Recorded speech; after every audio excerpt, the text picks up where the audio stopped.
Hello everyone! For today's video, I want to show you kung saan ako dumadaan pagkatapos ng aking trabaho. So this one guys, bago pala ako pumunta dito, ay bumili na ako ng aking hapunan. So mamaya ipapakita ko sa inyo kung ano yung aking hapunan guys. So dito pala dito yung public market nila sa Coronadal City. So ang laki-laki niyan guys sa loob.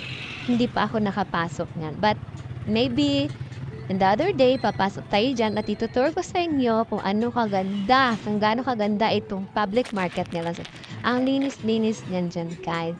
So, dito pala ay ito yung daan papunta sa aking boarding house. Nilalakad ko lang ito papunta at pauwi galing trabaho. So, 10 minutes lang naman siya, guys. Kaya nilalakad ko lang talaga to. So, pag gabi naman, safety yung lugar nila dito kasi walang nagaano na mga barumbado na tao. At talagang masasabi mo talagang peaceful yung lugar kung saan ako dumadaan. Di ko lang alam sa kabilang lugar, yun na. So, ayun pala guys, pinapakita ko sa inyo yung binili kong pansit at saka kanin. So, diet tayo today kasi alam niyo na, wala tayong budget. So, ito na pala tayo sa ating boarding house. At papasok na tayo. Tigda kong nakita si tatay, parang nag-aabang. At yun, nahihiya akong mag-vlog. Guys, nagtanong ako kung relihiyon niya. So, sinabi niya ay Katoliko pala sila. So, ayun na. Dito na tayo sa loob ng aming boarding house. Ipapakita ko sa inyo kung saan yung aking kwarto. So, ayun guys. So, pasensya na sa mga kalat-kalat dyan, ha. Dito na tayo. Pasok na. Hi guys! Andito na ako sa aking boarding house. So, magkakain tayo ng ating dinner for today. So, our dinner for today is meron tayong pansit at merong rice. So, ayan muna ang food natin today kasi single nga tayo today. So, we challenge ourselves na isang taon lang naman na magiging single tayo or forever na tayo maging single kasi stress lang sa buhay yung mga jowa-jowa na yun. So, ang malas-malas ko talaga sa love life, guys. So, yun. Samahan niyo akong kumain. Diyan lang kayo. Ayos natin yung camera. Ayun. Yes. Sabay. Kain-kain. Fast forward lang natin guys para hindi kayo ma-boring.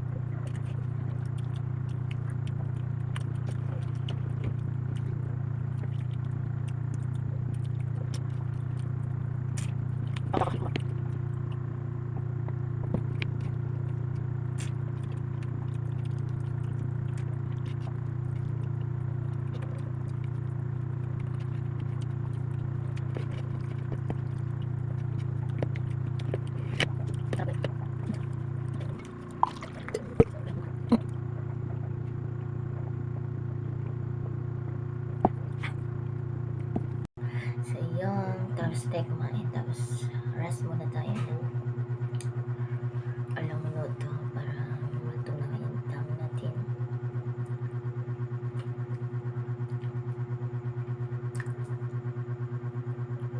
Sa day off na lang natin kainin yung Argentina.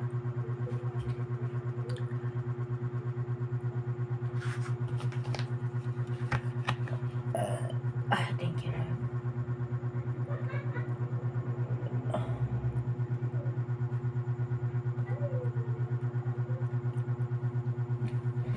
So, ayan lang. Thank you for watching. Magubos na tayo ng pinggan. Hindi ko na ipapakita sa inyo guys kasi maya-maya mga ilang oras or alas 9 matutulog na ako para beauty rest tayo. Wala tayong dagdag pimples yan guys. Magaling-galing din yung pimples pimples natin. Ito pala, hindi siya yung totally pimples talaga na normal. So, ito siya ay galing sa mga dust, alikabok. Parang feel ko hindi ako sangay kasi galing ako abroad, wala naman akong ganito. So, ngayon lang ito nangyari sa akin, guys. So, thank you for watching. Don't forget to like and subscribe to my YouTube channel. Bye-bye. See you next vlog.